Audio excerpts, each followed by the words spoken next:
Você achou que Cowboy Bebop era só estilo? Ela é a trilha sonora perfeita para uma caçada espacial, um show de ação, humor e jazz? Você achou que era sobre caçadores de recompensa correndo atrás de dinheiro? Mas é dor com música boa. E se você assistir de novo, você percebe, ninguém ali está vivendo, só sobrevivendo com estilo. Cowboy Bebop não é sobre caçar criminosos, é sobre caçar um motivo para continuar. Porque às vezes o passado não te prende com correntes, ele te prende com lembranças. Eles não estão correndo atrás de dinheiro, eles estão correndo do passado. Hoje vou te mostrar porque Cowboy Bebop é um anime sobre depressão disfarçada, usando os tripulantes como 3 formas diferentes de carregar o mesmo peso. E é por isso que esse anime pega tão forte. O anime é uma obra-prima do disfarce. Ele nos vende a ideia de episódios soltos, quase um stand-alone. Um dia é um vírus de computador, o outro é um cogumelo alucinógeno, ação frenética, humor ácido, uma trilha sonora que te hipnotiza e te faz querer sair voando em um asteroide. Essa é a máscara. É o que a gente vê quando olha para a superfície. É o show que eles dão para o universo e principalmente para si mesmos. O jazz, como sua natureza improvisada e caótica, é a trilha sonora perfeita para essa fuga constante. É a batida que abafa o silêncio ensurdecedor que existe entre eles. Mas se você prestar atenção, o que acontece em cada episódio não é o que importa. O que importa é o que não acontece. Eles nunca resolvem nada de verdade. A recompensa é sempre gasta. O problema volta. A nave Bebop continua flutuando, sem destino, como um navio fantasma no espaço. O disfarce é um mecanismo de defesa.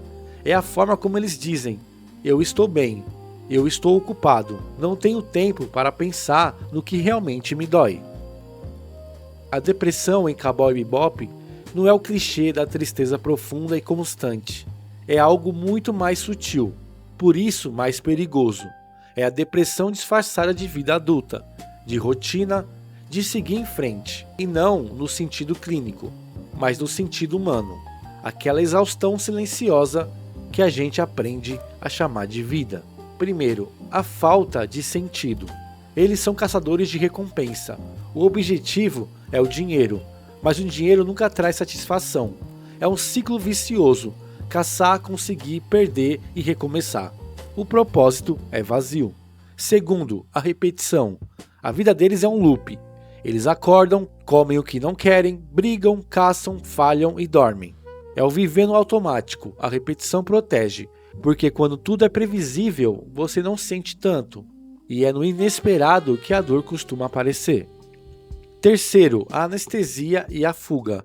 O álcool, os cigarros, a ação, o sarcasmo, tudo é uma forma de anestesiar. Eles estão sempre em movimento, sempre fugindo. Fugindo de um planeta, fugindo de um credor, fugindo de uma memória. A fuga é o único plano de vida. Quarto, viver no automático. Eles estão vivos por fora, mas cansados por dentro. É a sensação de que o corpo está em piloto automático, enquanto a alma está presa em algum momento do passado. É a exaustão que não se resolve com sono. É o peso que você carrega mesmo quando está de pé. E é aqui que Cowboy Bebop vira outra coisa. Porque o problema não é o espaço, é a mente deles. Spike, o cara que já morreu por dentro. Spike é a personificação dessa exaustão. Ele não tem plano, ele não tem ambição. Ele só tem uma história mal enterrada presa nele. O olho esquerdo de Spike, que ele diz ser o presente, e o direito que vê o passado. Essa é a metáfora perfeita.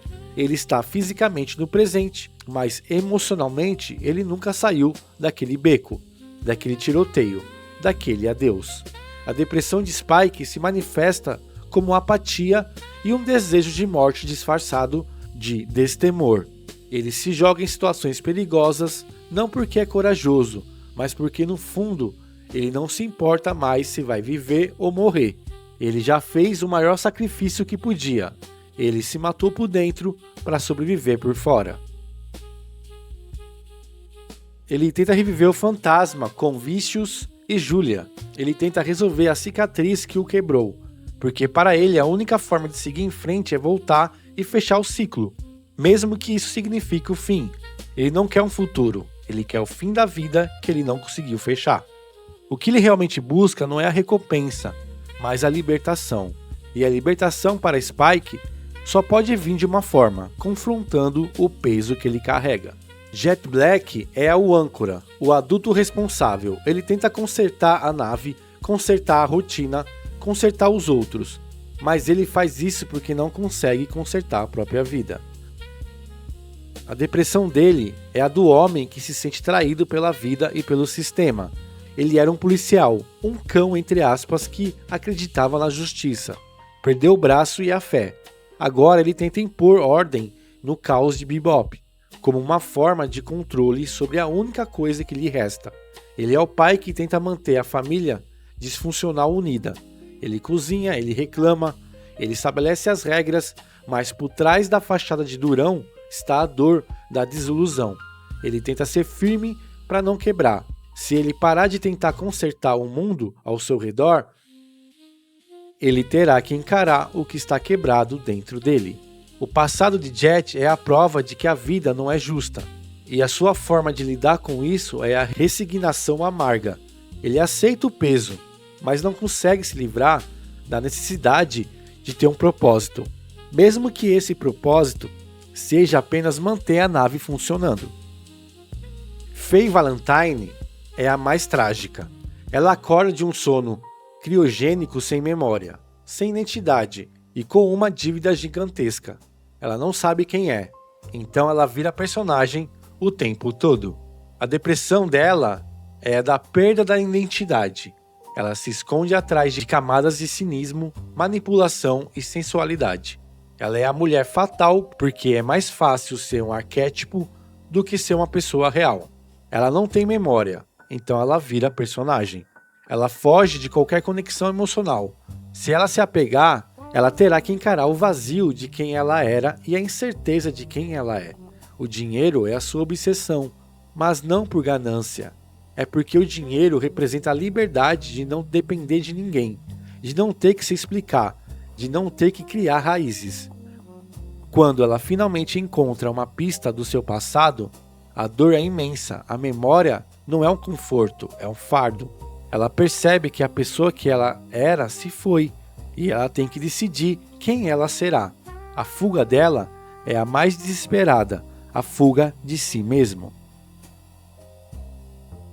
Então temos Radical Edward, a hacker genial, caótica, a força da natureza. Ela é a leveza, o contraste. Ed é a única que ainda não foi esmagada pelo peso do passado ou do futuro.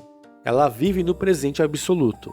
Ela não tem dor da memória, nem a preocupação com o amanhã. Ela é a criança que ainda não aprendeu o que é a exaustão da alma. A presença dela em Bebop é o lembrete constante do que eles perderam, a capacidade de simplesmente ser. Ela é a anarquia pura, o caos criativo, mas até lá, no final, percebe que a nave Bebop não é um lar, é um purgatório, e ela é a única que tem a força para ir embora, para escolher um novo caminho.